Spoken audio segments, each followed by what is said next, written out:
NBA에서 챔피언이 되기 위해서는 한 팀이 최소 98경기, 많게는 112경기를 치러야 하고 팀 개수만 보면 3.3%, 정규 시즌부터 플레이오프까지 단계별로 보면 약 1.5%의 확률을 뚫어야 합니다. 하지만 실제로 우승 DNA가 있는 선수는 한 시대에도 수차례 우승 반지를 수집하는 반면 훌륭한 정규 시즌을 보내고도 막상 플레이오프에서는 뒷심이 부족해 번번이 탈락의 고배를 마시는 선수가 있는데요. 왕은 자신의 왕국을 버리지 않는다라는 레지 밀러의 명언은 어느덧 옛말이 되었고, 요즘 NBA에서는 프랜차이즈 스타라고 하더라도 최종 목표인 우승에 도달하지 못하면 구단에 의해 트레이드 되거나 그 전에 스스로 팀을 떠나는 것이 대세가 되었습니다. 오늘은 현재 리그 내에서 출중한 기량을 보여줬고 연차가 10년 이상 쌓인 슈퍼스타이지만 아직까지 우승에 대한 갈증이 해소되지 않은, 그래서 다가오는 23-24 시즌 커리어 첫 우승이 더욱 간절한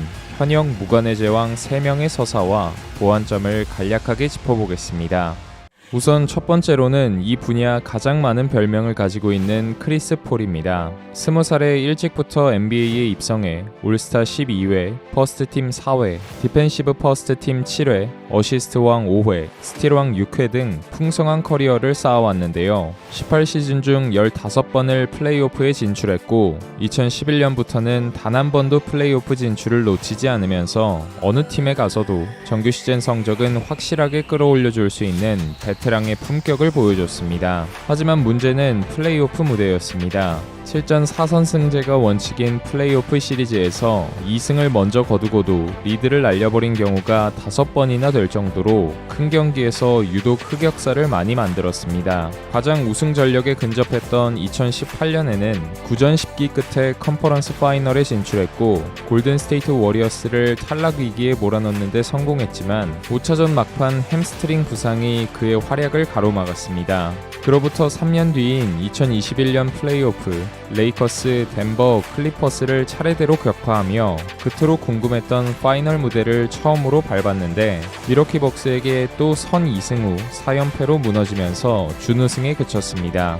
지난 시즌까지 전력 보강을 통해 피닉스에서 대권 도전을 이어갔으나 늘 결정적인 경기에서는 무기력하게 가비지 패배로 무릎을 꿇었고, 특히 2022년 댈러스와의 2라운드에서는 그 허탈감이 눈으로 다 느껴질 정도였습니다. NBA에서 우승 못한 선수 하면 대표격으로 떠오르는 선수이다 보니 폴의 우승은 이제 그의 가족에게도 너무나 간절한 소망이 되었는데요.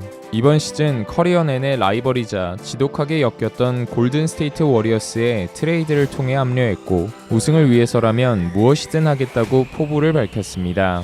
그리고 8일 레이커스와의 프리시즌 경기에서는 주전들과 13분간 호흡을 맞추며 안정적인 경기 운영 능력을 보여줬는데요. 피지컬에 의존하기보단 높은 BQ를 바탕으로 노련한 공격을 구사하는 만큼 공격에서는 분명 팀의 득이 되겠지만 문제는 수비입니다.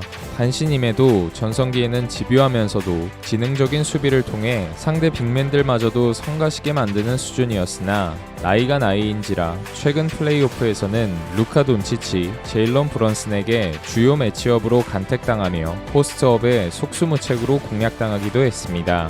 아무래도 황홍기 첫 우승을 위해서는 커 감독이 목표로 잡고 있는 팀 수비력 탑10에 진입할 수 있냐와 햄스트링을 포함한 건강 유지가 주요 관건이 될 것 같습니다. 두 번째 선수는 정규 시즌에는 A급 선수 혹은 과대평가된 선수라는 평을 받지만 막상 플레이오프에 들어서면 S급 플레이어로 거듭나는 지미 버틀러입니다. 대학교에서 4년을 꽉 채우고 1라운드 30순위로 NBA에 입성한 만큼 롤플레이어에서 피나는 노력을 통해 NBA 올스타 6회, 디펜시브 세컨드팀 5회에 선정된 대기만성형 선수인데요.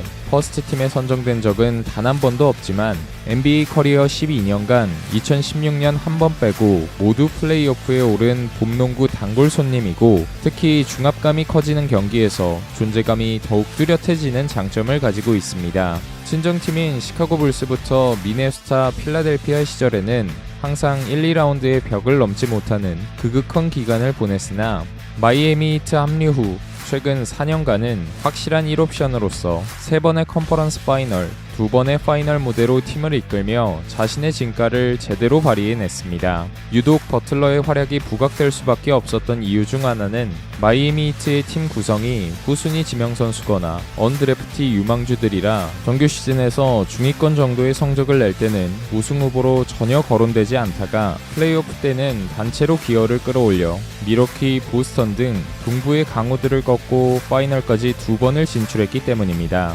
2020년 레이커스와의 파이널 시리즈에서도 가장 많은 출전 시간을 소화하며 평균 29득점, 10.2 어시스트, 8.6 리바운드, 2.6 스틸이라는 MVP 부럽지 않은 스탯을 뽑아냈기에 준우승에도 모두가 그의 투혼에 박수를 보내줄 수밖에 없었습니다. 그리고 지난 시즌 마이애미와 버틀러의 여정은 더욱 극적인 서사를 썼는데 8번 시드로 플레이오프 티켓을 간신히 거머쥔 뒤 1라운드에서 만난 상대는 동부 컨퍼런스 최강 미러키 벅스. 수입 가능성이 가장 높은 시리즈라고 평가될 만큼 기대치가 낮은 상황에서 4차전 56득점 폭격을 포함해 시리즈 평균 37득점, 야투율 약 60%로 미러키를 조기 탈락시켰습니다. 이후 뉴욕과의 시리즈에서는 발목 부상을 입는 위기가 있었지만 6차전 끝에 컨퍼런스 파이널로 안착했고 보스턴과의 시리즈에서는 에이스 간의 쇼다운과 그랜트 윌리엄스와의 신경전에서 모두 상대를 압도하면서 TD 가든을 도서관으로 만들었습니다. 7차전 끝에 보스턴마저 잡아내며 8번 시드의 파이널 진출을 이끈 버틀러는 동부 컨퍼런스 파이널 MVP까지 수상했는데요. 다만 3연승 이후 3연패로 7차전까지 간 여파 때문인지 파이널에서는 덴버의 파상 공세에 일방적으로 밀리면서 준우승에 만족해야 했습니다. 파이널 시리즈 부진에 대해 부상의 여파가 있지 않았냐는 질문에도 전혀 이상이 없었고 패배에 대한 변명은 있을 수 없다며 덤덤하게 결과를 받아들였는데요. 여전히 마이애미에서 우승할 수 있다는 믿음이 있다고 밝힌 그는 최근 미디어데이 때 작년보다 더 충격적인 모습으로 등장했습니다. 헤어스타일뿐만 아니라 피어싱에 네일까지 신경 쓴 모습은 마이애미의 오프시즌 행보에 대한 상심을 표현한 것 같기도 했는데요. 전력을 보강하기는커녕 오히려 누수가 생기면서 어깨가 더 무거워진 상황. 트레이닝 캠프에서는 원래 본 모습으로 돌아와 연습에 전념하고 있습니다. 이제 버틀러도 30대 중반으로 최근 4년간 정규 시즌에는 출장률이 저조했고 플레이오프에서 부상으로 인한 부진이 발목을 잡았던 만큼 이번 시즌 마이애미에서 우승 도전을 이어가기 위해서는 무엇보다도 건강관리와 팀메이트의 성장이 뒷받침되어야 할 것으로 보입니다. 마지막으로는 이번 오프시즌 이적으로 가장 많은 주목을 받았던 데미안 릴라드입니다. 초장거리 3점 슛을 포함해 가드로서 갖춰야 할 스킬셋을 고루 겸비해 데뷔 2년차부터 올스타에 입성했고 퍼스트팀 1회, 세컨팀 4회 선정 등 리그를 대표하는 포인트 가드로 자리 잡았습니다. 무엇보다 그를 특별한 선수로 만들어준 장점은 베임 타임이라고 불리는 클러치 상황 지배력인데 대표적으로 2014년 휴스턴 로켓츠와의 1라운드에서 시리즈를 끝내는 역전 버저비터를 3점으로 터뜨렸었고 2019년 오클라호마 시티 썬더와의 1라운드 때도 1대1 아이솔레이션에 이은 딥3로 시리즈를 마무리 지으며 하프라인만 넘으면 슛 레인지에 한계가 없다는 걸 제대로 보여줬습니다. 그러나 이런 폭발적인 득점력에도 불구하고 8번의 플레이오프 진출 중 컨퍼런스 파이널 진출 1회에 그친 이유는 그가 폴 조지에게 응수했던 말처럼 좋지 않은 수비력이 상당 부분을 차지하는데요. 스크린 한 번에 매치업 상대를 놓치거나 아예 따라가기를 포기하는 등 수비력이 지적되는 슈퍼스타 가드들 중에서도 기대값이 낮은 축에 속합니다. 게다가 백코트 파트너였던 맥컬럼을 포함해 포틀랜드의 디펜시브 레이팅은 평균적으로 리그 20위권을 밑도는 저조한 수준이었기 때문에 극적으로 1, 2라운드를 통과하고도 다음 라운드에서 무기력하게 스윕으로 탈락하는 경우가 빈번했습니다.